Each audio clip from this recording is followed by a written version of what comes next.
Bismillahirrahmanirrahim. Assalamualaikum warahmatullahi wabarakatuh. Alhamdulillahirrabbilalamin. Wassalatu wassalamu ala asrafil anbiya'i wal mursalin wa ala alihi washabbihi ajma'in. Amma ba'du.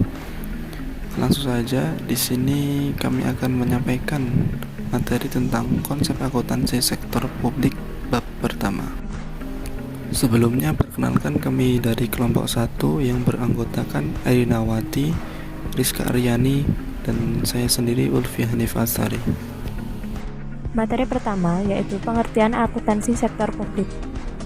Pengertian akuntansi sektor publik yaitu proses pembukaan, pencatatan, klasifikasi, analisis, peringkasan, serta komunikasi dan interpretasi semua informasi keuangan pemerintahan yang dilakukan secara detail dan akurat.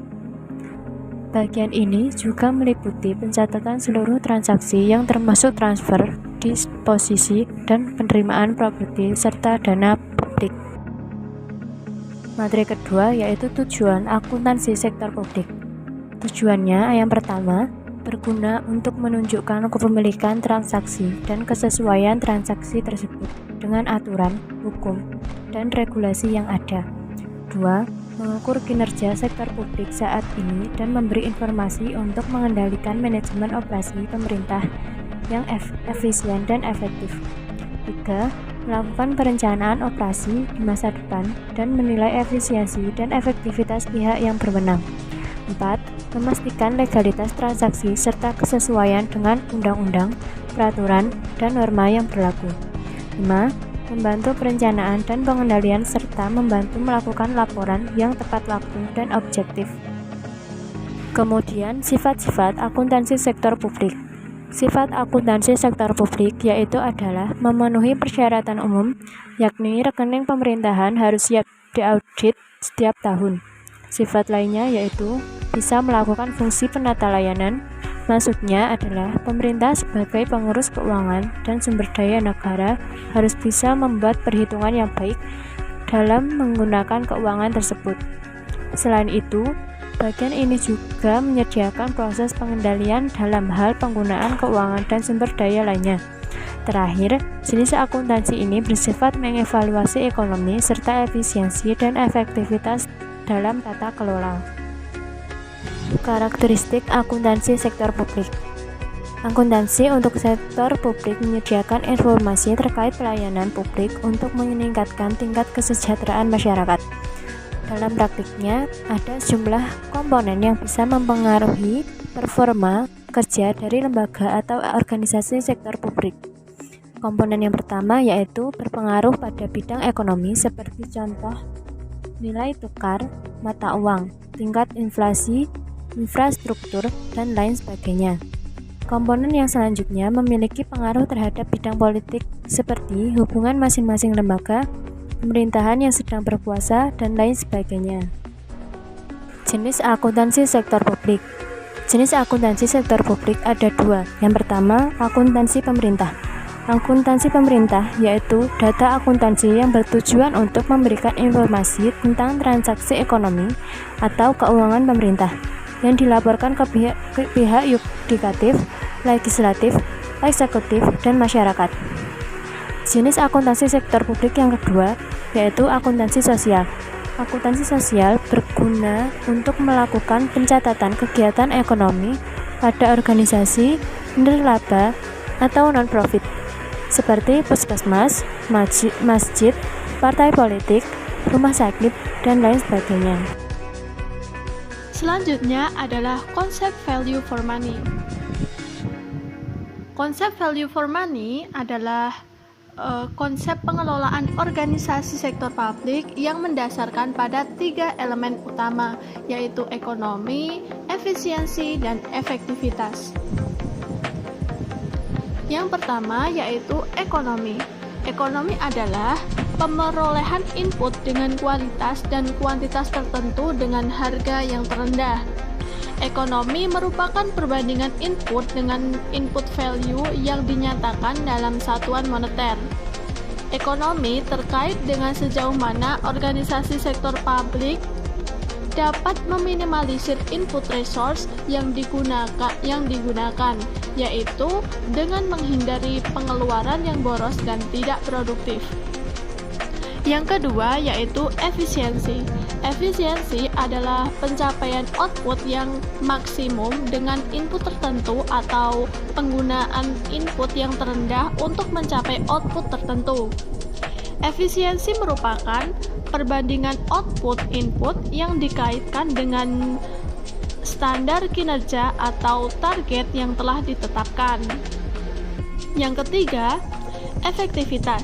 Efektivitas adalah tingkat pencapaian hasil program dengan target yang ditetapkan. Secara sederhana, efektivitas merupakan perbandingan outcome dan dengan output. Nah, ketiga hal tersebut merupakan elemen pokok dari value for money. Namun, beberapa pihak berpendapat bahwa 3 elemen saja belum cukup, perlu ditambah 2 elemen lain, yaitu keadilan atau equity dan pemerataan atau kesetaraan atau equality. Keadilan mengacu pada adanya kesempatan sosial atau social opportunity yang sama untuk mendapatkan pelayanan publik yang berkualitas dan kesejahteraan ekonomi. Value for money dapat tercapai apabila organisasi telah mengeluarkan biaya input paling kecil untuk mencapai output yang optimum dengan rangka mencapai tujuan organisasi. Manfaat dari implementasi konsep value for money pada organisasi sektor publik antara lain: yang pertama, meningkatkan efektivitas pelayanan publik dalam arti pelayanan yang diberikan tepat sasaran. Yang kedua, meningkatkan mutu pelayanan publik. Yang ketiga, menurunkan biaya pelayanan publik, kinerja, efisiensi, dan terjadinya penghematan dalam penggunaan input. Yang keempat, alokasi belanja lebih berorientasi pada kepentingan publik. Dan yang terakhir, yaitu meningkatkan kesadaran akan uang publik atau public cost awareness sebagai akar pelaksanaan akuntabilitas publik. Dan yang terakhir dari konsep akuntansi sektor publik adalah konsep good governance. Konsep good governance sering disebut pada berbagai event dan peristiwa oleh berbagai kalangan. Pengertian good governance bisa berlainan antara satu dengan yang lain. Ada sebagian kalangan mengartikan good governance sebagai kinerja suatu lembaga, misalnya kinerja pemerintahan suatu negara, perusahaan, atau organisasi masyarakat yang memenuhi prasyarat-prasyarat tertentu. Berikut adalah prinsip-prinsip dari good governance. Kunci utama dalam memahami good governance adalah pemahaman atas prinsip-prinsip di dalamnya. Bertolak dari prinsip-prinsip ini akan didapatkan tolak ukur kinerja suatu pemerintahan. Baik buruknya pemerintahan bisa dinilai bila ia telah bersinggungan dengan semua unsur prinsip-prinsip good governance. Menyadari pentingnya masalah ini, prinsip-prinsip good governance diuraikan sebagai berikut. Yang pertama yaitu partisipasi masyarakat. Maksudnya di sini adalah semua warga masyarakat mempunyai suara dalam pengambilan keputusan, baik secara langsung maupun melalui lembaga-lembaga perwakilan yang sah yang mewakili kepentingan mereka. Partisipasi menyeluruh tersebut dibangun berdasarkan kebebasan berkumpul dan mengungkapkan pendapat serta kapasitas untuk berpartisipasi secara konstruktif. Yang kedua yaitu tegaknya supremasi hukum. Kerangka hukum harus adil dan diberlakukan tanpa pandang bulu, termasuk di dalamnya hukum-hukum yang menyangkut hak asasi manusia.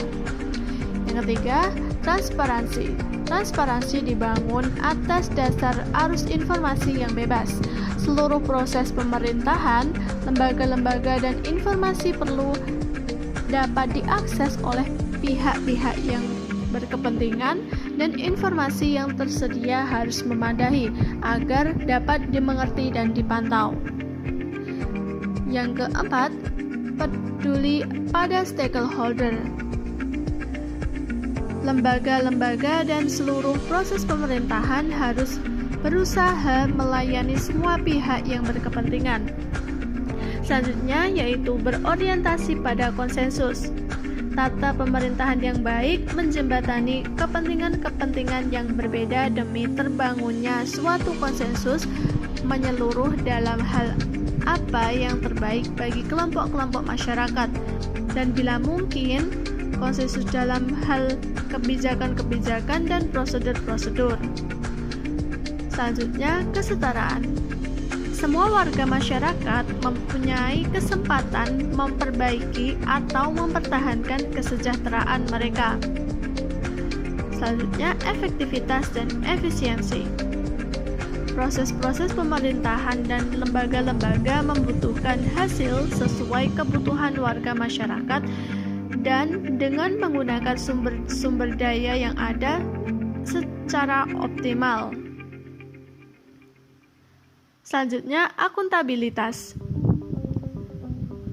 Maksudnya di sini adalah para pengambil keputusan di pemerintah, sektor swasta, dan organisasi-organisasi masyarakat bertanggung jawab baik kepada masyarakat untuk maupun kepada lembaga-lembaga yang berkepentingan.